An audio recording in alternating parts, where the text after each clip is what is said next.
Bertanya sebagai proses mental merupakan bagian yang penting dalam kehidupan kita sehari-hari. Ahli filsafat John Dewey pernah berkata, berpikir itu adalah bertanya. Dalam lingkungan keluarga, anak-anak bertanya tentang sesuatu pada orang tuanya. Begitu juga sebaliknya. Di pasar, bertanya antara pembeli dan penjual merupakan bagian dari proses transaksi jual-beli. Tidak hanya di sana, di kantor, di perusahaan, atau dimanapun, bertanya pasti terjadi. Contoh-contoh berikut akan menggambarkan hal tersebut. Selamat siang. Mungkin mau makan siang. Oke. Mungkin mau menu apa? Makan siang. 2 porsi soto Madura. Soto Madura. Ya. Minumnya teh saja, teh panas, manis. Nggak pakai ini Pak, ayam goreng simpang? Oh boleh, saya coba yang goreng simpang. Satu porsi saja. Berdasarkan hasil penelitian, keterampilan dasar bertanya sangat besar manfaatnya dalam proses belajar mengajar.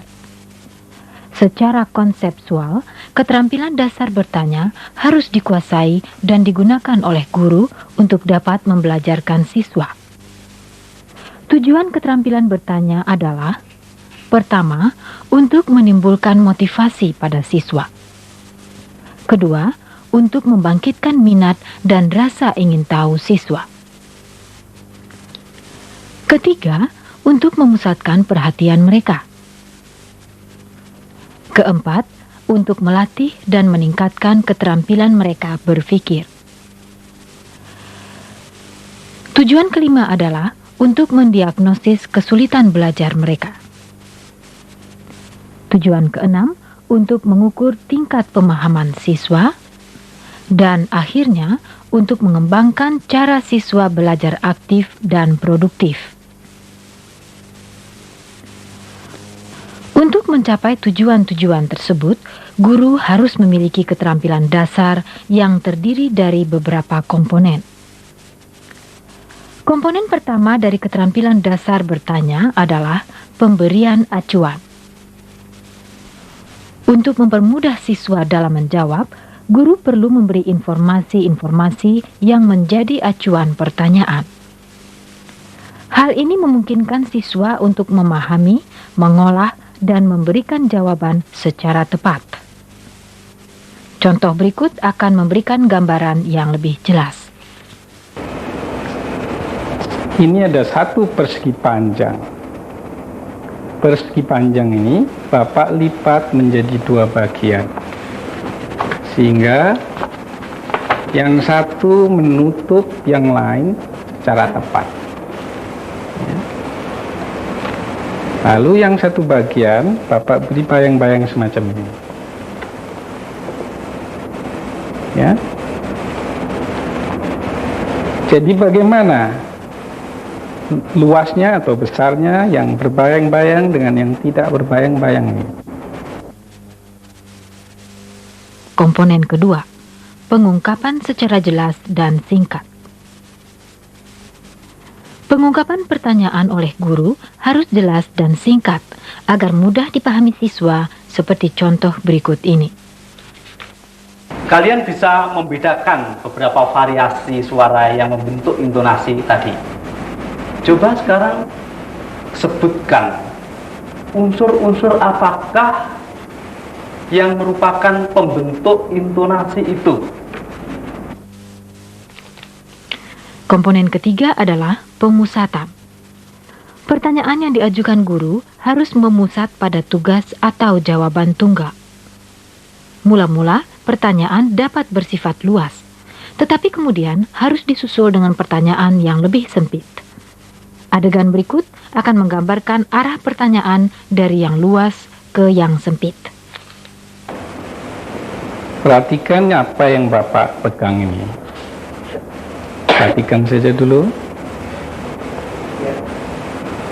Apa ini, Bambang? Yang Bapak pegang ini benda apa? Dapatkah kamu menyebut bentuknya? Harum? Bentuk semacam ini? Persegi panjang. Iya, tepat sekali. Komponen keempat dari keterampilan dasar bertanya adalah pindah gilir. Satu pertanyaan memberi beberapa kemungkinan jawaban. Lalu, guru dapat memindah gilirkan pertanyaan tersebut kepada beberapa siswa untuk memperoleh berbagai jawaban. Jika jawaban yang diberikan oleh seorang siswa belum sempurna, maka guru dapat memindah gilirkan kepada siswa yang lain. Proses pindah gilir ini dapat kita lihat pada contoh berikut. Coba dari pembicaraan tadi, manakah yang termasuk tekanan dinamik?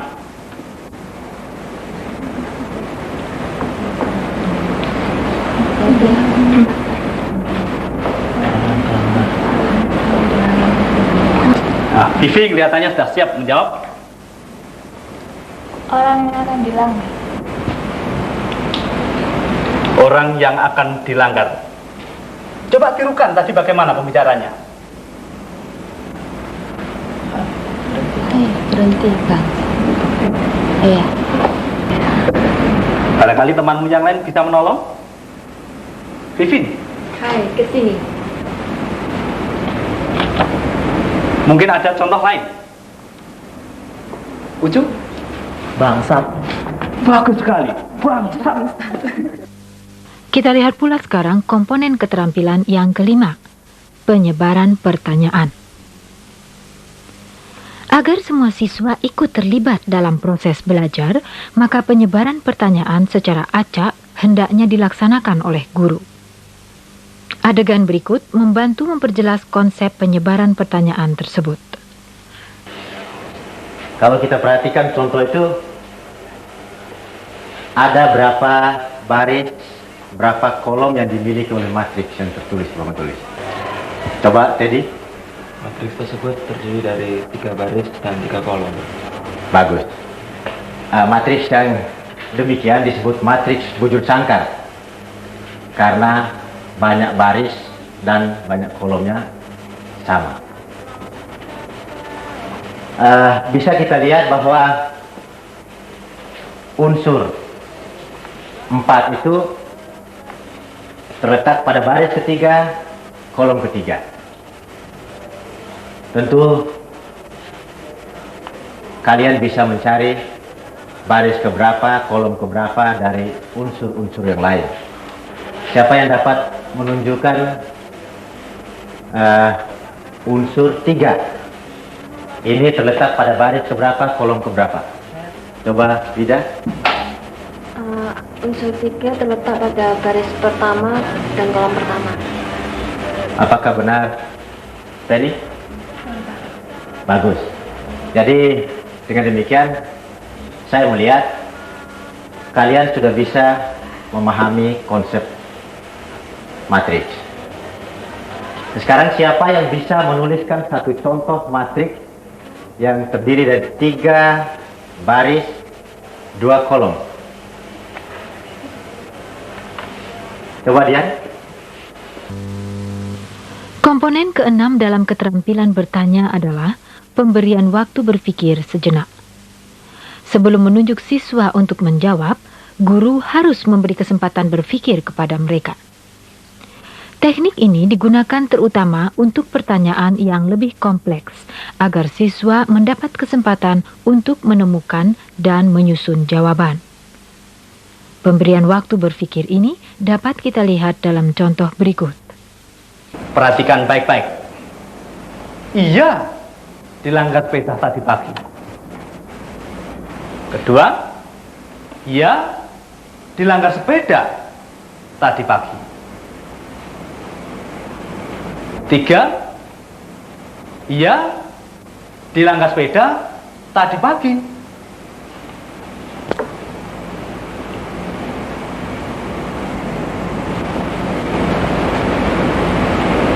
Pikirkan, apakah perbedaan antara ketiga cara saya membaca tadi. Apa pengaruhnya tekanan itu terhadap arti kalimat?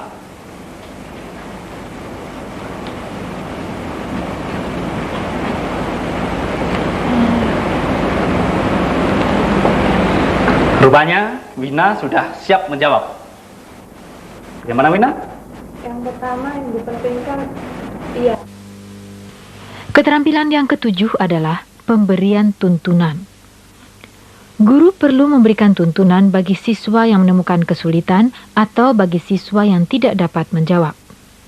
Caranya adalah dengan jalan pertama, menyederhanakan pertanyaan, atau kedua, menurunkan tingkat kesulitan pertanyaan, atau ketiga, memberi contoh-contoh dalam pertanyaan.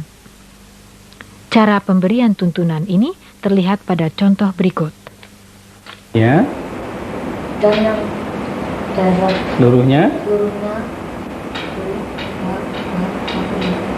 8. Mana yang 8 tuh? Hitung lagi. 2, 3, 5. 1, 2, 3, Coba Bapak bantu di sini 1, di sini 1. Itu. Jadi Bapak 1, 2, ya. 3, 4, Mhm. 5, Mhm. 6, Mhm. 7. Satunya. 8. Ya. Komponen ke-8 yang harus kita perhatikan dalam keterampilan bertanya adalah pertanyaan melacak. Atas dasar jawaban siswa yang benar, guru dapat mengembangkan pertanyaannya dengan cara melacak. Dengan pertanyaan yang makin lama makin sukar dan kompleks, siswa dibimbing untuk berpikir lebih kritis dan menyeluruh. Kalau kamu ingin menanyakan dengan jawaban tadi, kira-kira pertanyaan apa pada nomor 1 ini yang bisa kamu lakukan?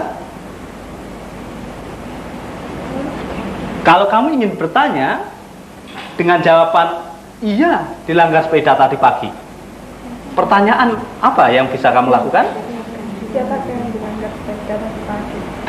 Nomor 2, Iya dilanggar apa Kak tadi pagi? nomor 3. Kapan ia dilanggar sepeda? Bagus sekali. Komponen ke-9 adalah pengubahan tuntutan tingkat kognitif. Pertanyaan guru dapat mengundang proses mental yang berbeda-beda, mulai dari tuntutan terhadap jawaban tingkat rendah sampai pada tingkat tinggi. Misalnya, dari tingkat mengingat kembali ke tingkat yang lebih tinggi seperti penerapan analisis, sintesis, atau evaluasi. Cara yang efektif untuk ini adalah dengan pelacakan. Berikut akan kita lihat contoh komponen keterampilan ini. Pikirkan apakah perbedaan antara ketiga cara saya membaca tadi. Apa pengaruhnya tekanan itu terhadap arti kalimat?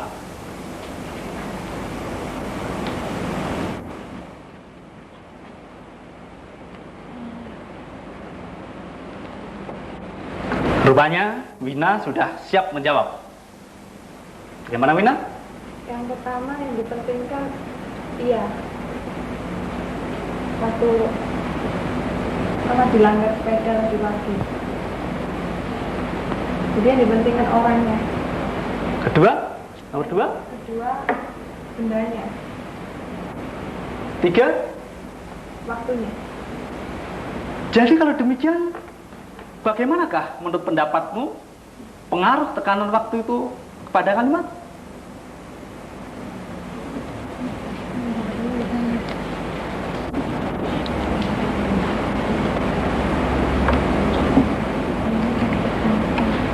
Adakah perbedaan arti?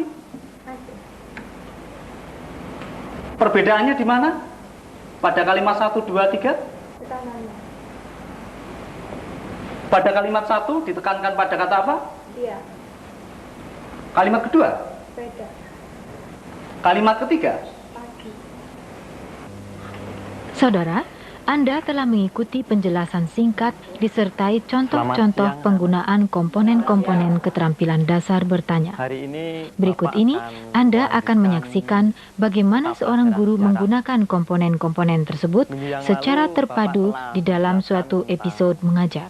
Selamat letak menyaksikan. Kepulauan Indonesia dan pengaruhnya terhadap pola-pola kebudayaan di Indonesia ini. Anak-anak tentunya sudah tahu bahwa negara kita itu adalah negara kepulauan. Coba pikirkan, apa yang dimaksud dengan negara kepulauan itu? Sinta? Negara kepulauan yaitu negara yang terdiri dari beribu-ribu pulau. Baik. Lalu letak Indonesia itu dikatakan berada pada posisi silang. Itu bagaimana maksudnya? Coba Sinta. Maksud dari berada di posisi silang itu terletak di antara dua benua, yaitu benua Asia dan Australia. Iya. Terletak di antara dua samudra, Samudra Pasifik dan Samudra Indonesia. Baik. Jawaban Sinta tepat sekali. Anak-anak, oleh karena letak Indonesia yang berada pada posisi silang tadi, akibatnya di Indonesia itu banyak pengaruh-pengaruh kebudayaan yang berasal dari luar sejak zaman dahulu sampai sekarang ini. Misalnya kebudayaan yang berasal dari India yang dibawa masuk ke Indonesia bersama-sama dengan masuknya agama Hindu. Demikian juga dari Timur Tengah masuk ke Indonesia bersama-sama dengan masuknya agama Islam dan lain-lain. Nah, pada hari ini Bapak akan melanjutkan dengan suatu pokok bahasan baru yang juga menarik seperti minggu yang lalu, yaitu tentang kebudayaan-kebudayaan daerah di Nusantara.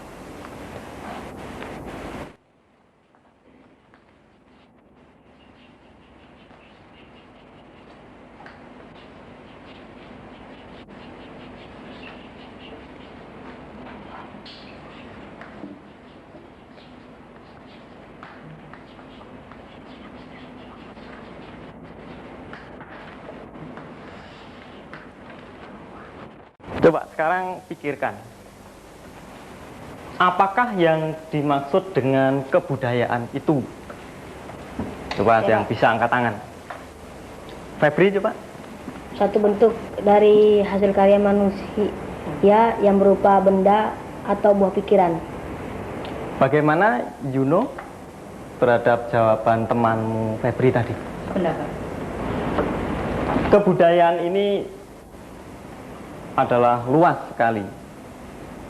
Bisa berupa benda, bisa berupa buah pikiran. Kita mengenal berbagai macam unsur kebudayaan yang jumlahnya itu ada 7 macam unsur kebudayaan. Coba sebutkan unsur-unsur kebudayaan itu apa saja? Siapa? Yang lain coba? Yang belum pernah menjawab? Betran. Sistem pengetahuan, bahasa, Ya. kesenian, sistem mata pencarian hidup, sistem peralatan dan teknologi. Baik. Betran telah menyebutkan 7 unsur kebudayaan itu dengan tepat. Anak-anak, di Indonesia yang tadi dikatakan negara kepulauan yang terdiri dari beribu-ribu pulau, kurang lebih ada 13.000 pulau, di mana 13.000 pulau itu sebagian, jadi tidak seluruhnya, itu dihuni oleh suku-suku bangsa Indonesia ini. Masing-masing ini mempunyai kebudayaan yang cukup berbeda di suatu daerah dengan daerah lain.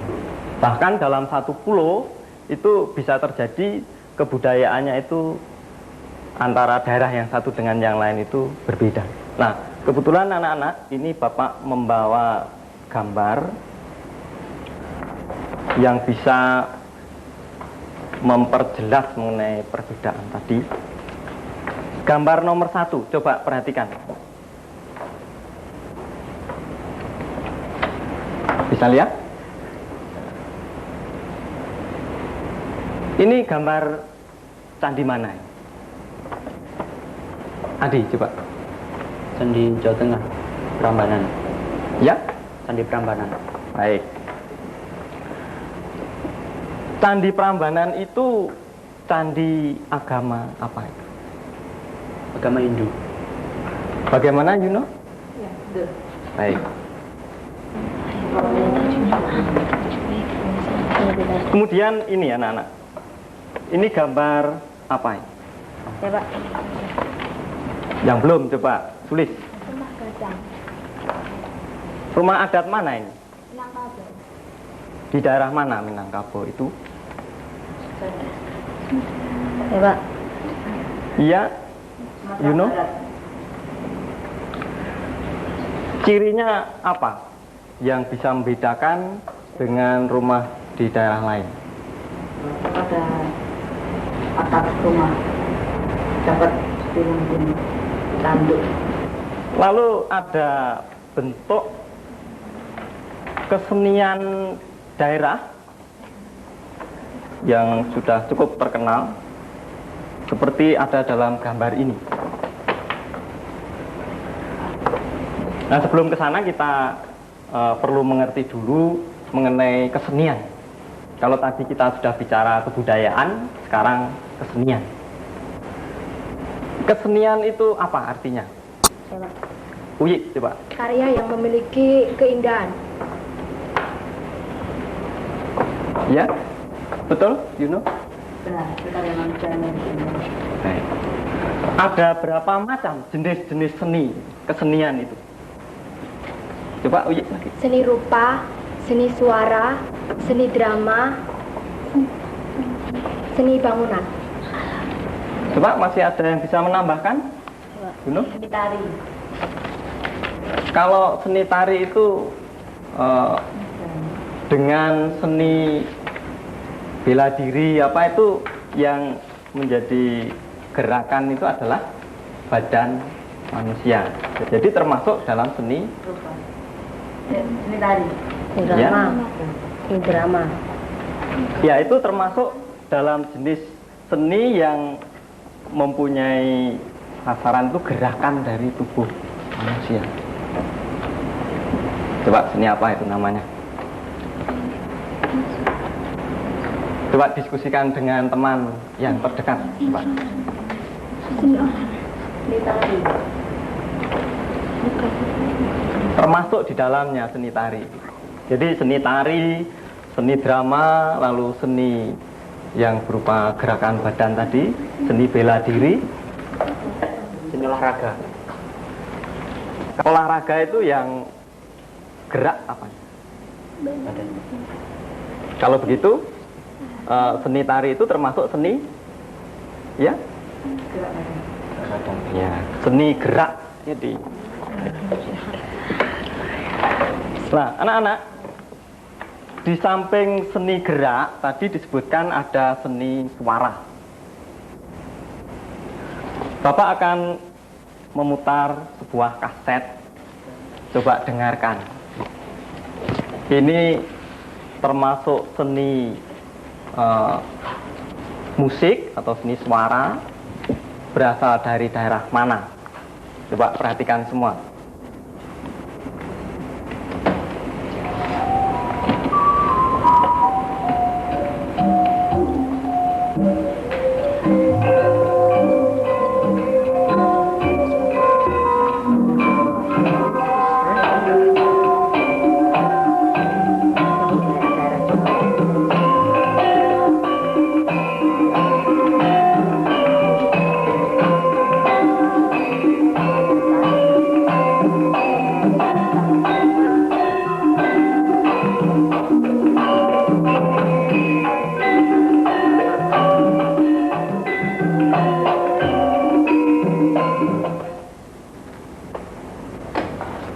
Sudah.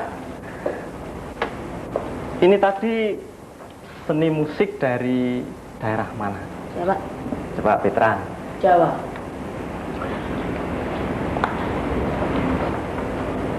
Kalau kita lihat pergi ke candi sana, itu banyak kerusakan-kerusakan yang ada pada candi. Apa kira-kira yang menyebabkan rusaknya candi? Ya? Henny mungkin bisa menjawab? Saya Pak. Ya, Febri?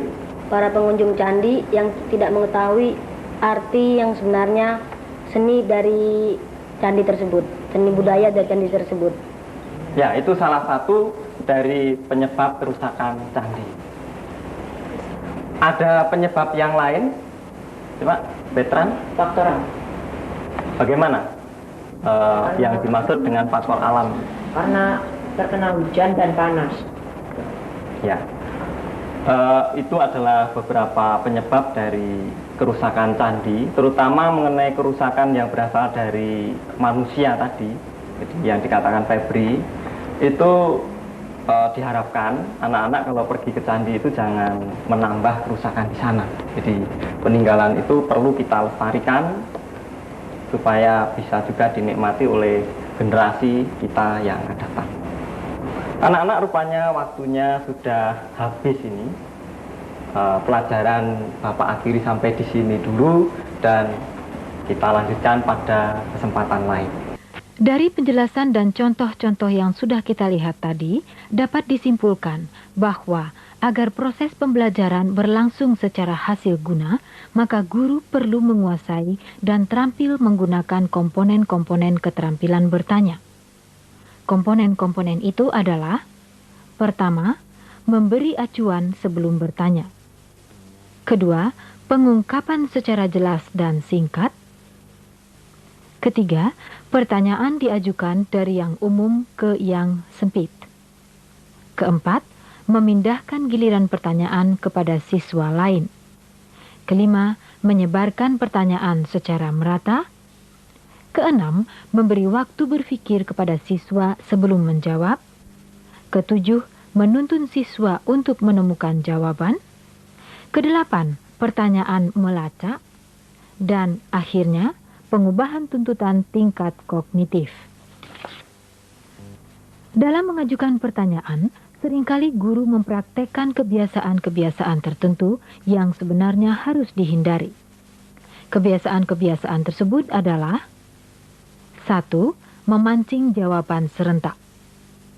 Gejala umum yang sering dilakukan guru adalah cara bertanya yang memancing jawaban serentak oleh sebagian besar siswa. Hal ini mengakibatkan guru sulit menentukan siapa yang sebenarnya menjawab berdasarkan pikirannya sendiri dan siapa yang hanya membeo. Kebiasaan kedua yang harus dihindari adalah bertanya secara langsung pada siswa serta berurutan. Guru sering mengajukan pertanyaan secara bergilir dan berurutan, sehingga siswa yang merasa tidak akan mendapat giliran menjawab tidak perlu berpikir. Kebiasaan ketiga yang perlu juga dihindari adalah mengulangi jawaban siswa. Kebiasaan guru mengulangi jawaban siswa dapat mengakibatkan terbuangnya waktu. Selain itu, siswa lain juga akan kurang menghargai jawaban atau pendapat kawannya. Kebiasaan keempat yang sebaiknya dihindari adalah mengulangi pertanyaan sendiri. Guru yang terbiasa mengulangi pertanyaannya sendiri akan menurunkan perhatian dan partisipasi siswa. Kebiasaan kelima, menyebut nama sebelum bertanya. Seringkali guru menunjuk terlebih dahulu seorang siswa dengan menyebutkan namanya untuk menjawab pertanyaan yang belum diucapkan. Jika hal ini sering dilakukan, maka siswa lain tidak akan ikut berpikir. Kebiasaan keenam yang harus dihindari adalah menjawab pertanyaan sendiri. Bila guru terbiasa menjawab pertanyaan sendiri, maka hal ini tidak akan mendorong siswa untuk berkonsentrasi dan berpikir. Kebiasaan ketujuh, mengajukan pertanyaan ganda secara serentak. Kadang-kadang, guru mengajukan pertanyaan yang menuntut siswa memberikan lebih dari satu jawaban. Pertanyaan semacam ini akan mempersulit siswa menangkap maksud guru untuk kemudian menjawab dengan baik. Adegan berikut ini akan menunjukkan kebiasaan-kebiasaan yang harus dihindari. Pagi ini Bapak mau mengajak kalian untuk melihat kembali pelajaran hari Sabtu yang lalu, yaitu mengenai perkalian. Tentunya anak-anak masih ingat. Coba sekarang jawab pertanyaan Pak Guru ini. Berapa 5 kali 5? 25. Keras? 25. Coba sekarang berapa 4 kali 6? Ukrul. 4 kali 6 ada 24. Bagus. Sekarang berapa 7 kali 3? Mentis. 7 kali 3, 21, Pak. Sekarang berapa 5 kali 7? Teler.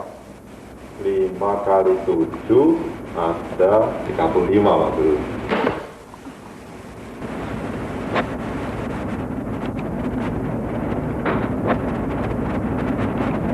Coba sekarang berapa 4 kali 8? Kecil. 4 kali 8 sama dengan 32. Iya. 4 kali 8 sama dengan 32.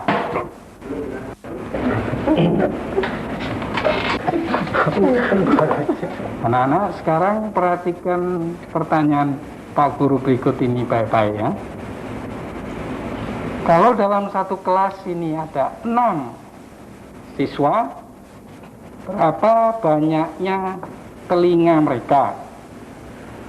Kalau dalam satu kelas ini ada 6 siswa, berapa banyaknya telinga mereka? Kalau dalam kelas ini ada 6 siswa, berapa banyaknya telinga mereka?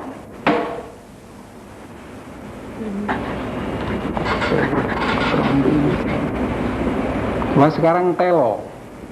Kalau dalam satu kandang ada 4 anjing, berapa kaki anjing-anjing itu? Coba anak-anak, sekarang kalau dalam satu barisan itu terdapat 4 baris, lalu tiap barisnya ada 5 orang. Maka berapa orang seluruhnya? Itu sama dengan 4 kali 5 sama dengan 20. Tuh. Seandainya kita mempunyai 10 ekor ayam, berapa mata seluruhnya? Berapa jari-jari kakinya semuanya? Dan sehari menghabiskan berapa kilogram makanan? Sukro?